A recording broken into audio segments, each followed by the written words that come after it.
Bom, gente, eu estou fazendo esse vídeo para comentar um pouco sobre, na realidade, sobre a polêmica existente aí com relação a um grupo teatral, midiático, não sei em que nível eu posso classificar esse grupo, mas um grupo que, nesse final de ano, eles resolveram fazer uma publicação, um filme, né, entre aspas, que remete a uma interpretação da vida do nosso Senhor Jesus. E ele trabalha alguns aspectos acerca de pontos, obviamente contraditórios, né, com relação à vida do nosso Senhor, que é ridículo, né? É um grupo que, obviamente, não merece uma credibilidade, né? Na realidade, é uma afronta, é uma cinte aos princípios cristãos. Porém, em certo sentido, esse grupo ele demonstra algumas questões, algumas indagações precisam ser mencionadas quanto a isso. Então, eu gostaria de refletir um pouco por causa do viés político que esse grupo assume, né, alguns dos seus apoiadores, se a gente pode falar assim, ou vultos mais importantes, são declaradamente esquerdistas. E algumas questões precisam ser colocadas com relação a essa posição política, porque isso nos ajuda a identificar por quê, qual a razão, né, que esse grupo ele resolveu fazer esse tipo de vídeo, né, de filme, se é que a gente pode chamar de filme ou uma película, uma coisa desse tipo. A gente, é claro que não estamos aqui para discutir qualidade ou objetividade ou valor intrínseco desse vídeo, porque, sinceramente, é um vídeo que não nos fornece grande coisa, mas como cristãos, né, como homens que tentam viver segundo os princípios da palavra de Deus, eu entendo que a gente precisa refletir um pouco e entender um pouco também as nossas épocas, né, o tempo que nós vivemos. Eu creio que nós vivemos em uma época pós-cristã, isso é evidente. Apesar de nós hoje termos um número muito grande de pessoas que professam fé cristã, na realidade, esse número de pessoas, ele, de certa maneira, acaba sendo um pouco prejudicado por causa da sua pouca entrada em certos recursos midiáticos. Eu estou me referindo especialmente a grupos que detêm um poder econômico muito grande em razão de serem da área especificamente, né, da área de entretenimento, né, da área de, de formadores de opinião, enfim. E eu creio que o cristianismo ainda está muito aquém disso, né? Nós não somos tão bons assim em fatores midiáticos nessa área, né? É evidente que tem muitas pessoas que podem ser colocadas como pessoas que dominam bem a área. Eu particularmente entendo que eu pertenço à geração que dominar esses conceitos seria um pouco difícil. Porém, eu gostaria de refletir sobre o que isso implica, né, do ponto de vista do espectro, né, como é que funciona. Eu entendo que tem algumas questões que a gente pode considerar. Eu entendo que, uma vez que essas pessoas, né, esses homens, eles pretendem passar, mesmo que seja de uma forma jocosa, um escárnio com relação à religião, por trás disso tudo existem os valores que fazem com que eles se posicionem dessa forma. Eles são socialistas, né? Não sabemos especificamente dizer, né, quais são os valores, o que é que eles defendem, mas pelo fato de serem esquerdistas, provavelmente eles podem ser ou comunistas ou socialistas, né?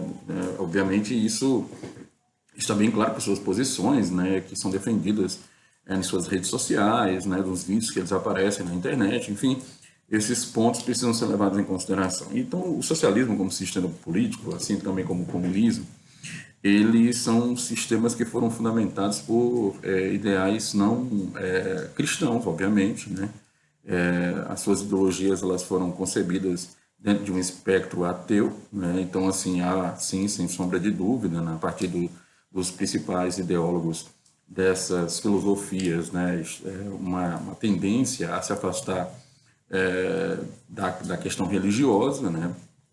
Não posso precisar ao certo qual a influência que isso teve. Obviamente, você precisa estudar Nietzsche, os fundadores do comunismo e tal.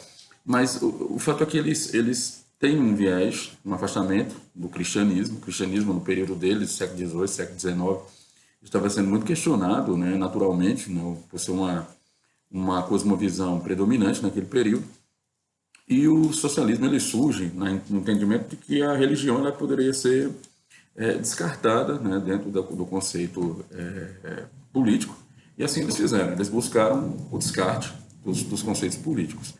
Então, olhando por esse lado, nós entendemos que os nossos alvos, né, nosso comentário aqui, eles são detentores, né, ou pelo menos influenciados por esse entendimento, e são de esquerda, obviamente.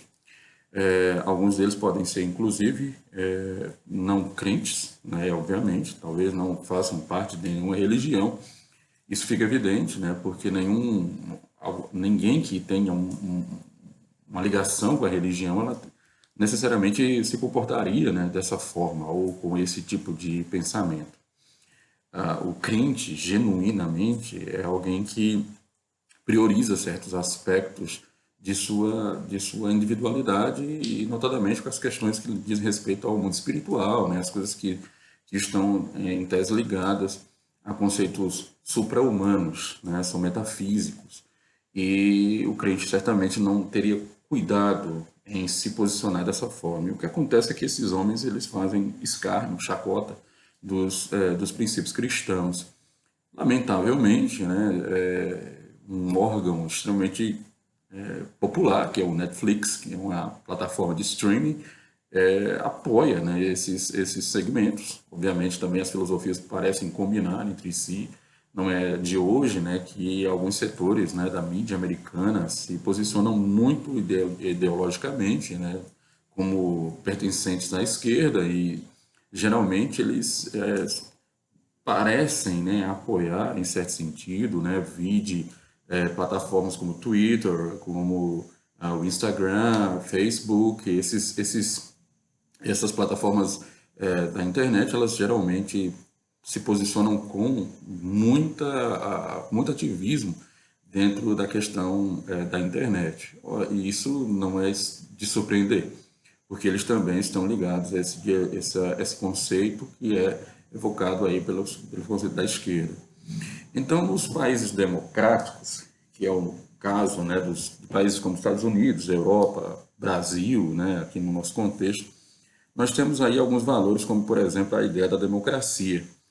A democracia também não tem um aparato muito grande do ponto de vista da religião. Eu creio que, sim, os fundadores americanos, por exemplo, né, na Constituição americana, por exemplo, são muitos aqueles que tinham uma profissão de fé, né, eles eram religiosos, mas alguns daqueles promulgadores da Constituição americana nem necessariamente eles podem ser considerados religiosos.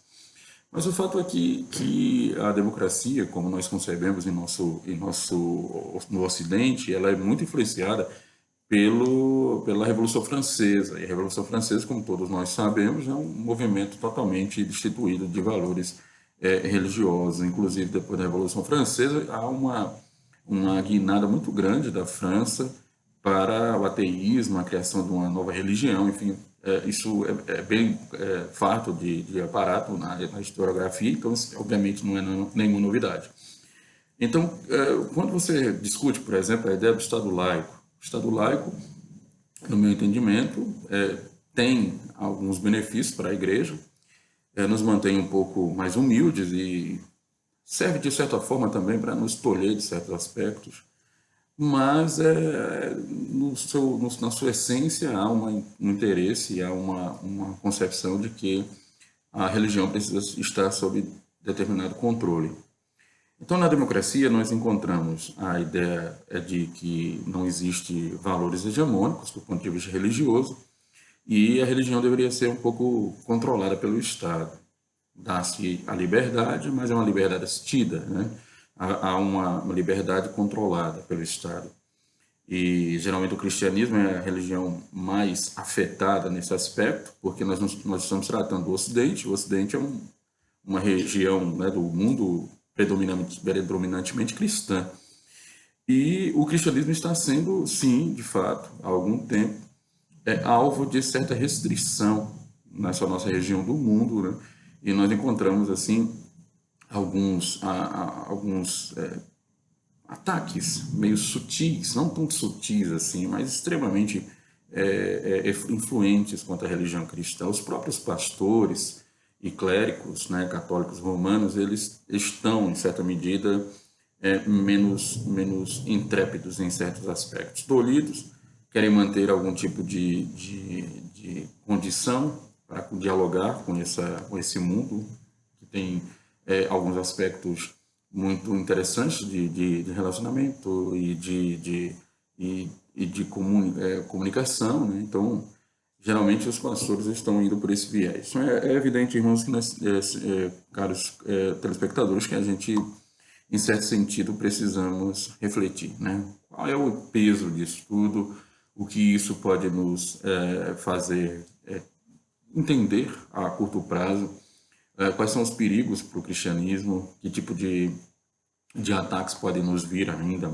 mais lá na frente, ataques que estão sendo feitos descaradamente à luz do dia, né, para atingir os valores mais absolutos da fé cristã. E certamente nós encontramos aí uma guinada, uma mudança, né, uma direção que foi tomada e que necessariamente precisamos refletir. Eu entendo que vivemos em uma sociedade pós-cristã, isso é um fato. Nossos valores estão sendo escarnecidos, né? Às vezes aqueles que falam em termos de sensatez, de defesa dos princípios, são vistos como radicais, né? Então, geralmente esses pontos precisam ser considerados com muita seriedade, porque nós entendemos que existe sim, de fato, uma guerra cultural, e essa guerra cultural está sendo travada em um ambiente que nós estamos atrás. Existem grupos que são muito mais fortes do que nós e que defendem valores que estão mais em consonância com aquilo que está sendo proposto no exato momento, nesses nossos tempos. O cristianismo já não tem mais a força que tinha e nós encontramos aí alguns pontos que me parecem extremamente preocupantes, porque nós não encontramos também vozes influentes. As vozes influentes estão sendo minadas, né? Por exemplo, no nosso país nós temos um presidente que se promulga, né, cristão. O seu slogan de campanha tinha um apelativo, né, para a questão religiosa. E esse presidente, por exemplo, aqui e nos Estados Unidos, são muito semelhantes os espectros, né, são muito semelhantes as questões. Esse presidente ele tem sido achincalhado pela grande mídia, pela imprensa, e algumas pessoas estão embarcando nessa guerra, né, nessa perseguição que é às vezes tida, né, direcionada ao presidente da República, mas em um contexto que também atinge a religião do presidente. Podemos dizer que sim, existe um establishment que não se conforma com a volta do cristianismo a um cenário de predominância. Esse establishment ele se fundamenta sobre princípios e ideologias que até certo ponto formam o Ocidente e que tiveram até mesmo um pressuposto cristão em certa medida, mas porém esse pressuposto ele está sendo reconduzido para uma perspectiva neutra e essa neutralidade é o grande problema da coisa. Faltou-nos, durante o período que nós tivemos a primazia, termos um pouco mais de convicção. E hoje, muito mais ainda, essa convicção ela me parece um pouco bem menos influente e bem menos importante dentro do nosso cenário. É claro que precisamos refletir sobre esses pontos e essa é a minha reflexão. Enquanto nós formos fracos nesses aspectos, nós teremos dificuldades em ter algum tipo de participação no debate e seremos vistos como símbolos do retrocesso e coisas desse tipo. Entendo que precisamos fazer uma reflexão profunda sobre isso e eu entendo que sem essa reflexão nós não temos condições de entrarmos no cenário e discutirmos questões que preservam a nossa fé, preservam os nossos valores. Essa era a minha reflexão. Eu agradeço pela sua audiência.